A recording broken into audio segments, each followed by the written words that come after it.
Hello guys, तर तुमचं स्वागत आहे माझ्या यूट्यूबच्या नवीन एका ब्लॉगमध्ये. त्याचं नाव आहे समिधा साळवे. तर नवीन असाल तर सबस्क्रायबर नक्कीच करा, जुने असाल तर लाईक करा, शेअर करा आणि कमेंट करा. आणि मित्रांनो, बोला मला, तुम्ही माझे व्हिडिओ कुठून पाहत आहे मला नक्कीच सांगा. तर हे पहा, आज मी आज काहीतरी म्हणजे सर्वच गृहिणी बनवतात, पण चला आज माझ्या मुलांना म्हणजे डोसा खूप आवडतं, त्यांना इडली आवडत नाही.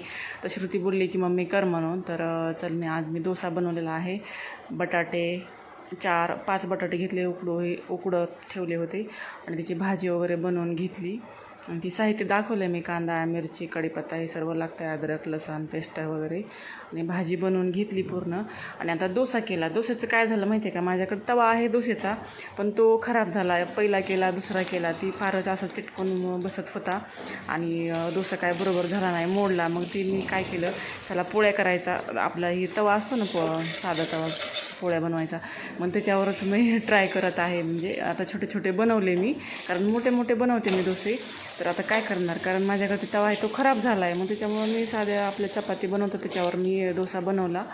कारण श्रुतीला खूप भूक लागली होती, तिला पोहे केली होती, म्हणजे नको मम्मी मला डोसाच पाहिजे. ठीक आहे, भाजी वगैरे, चटणी, मी बटाट्याची भाजी बनवली होती सुकी, आणि नारळाची चटणी बनवली होती. आणि इडली मलाच आवडते, इडली आवडत नाही कोणाला, सम्यकला पण नाही, श्रुतीला पण नाही आवडत इडली, तर मलाच आवडते.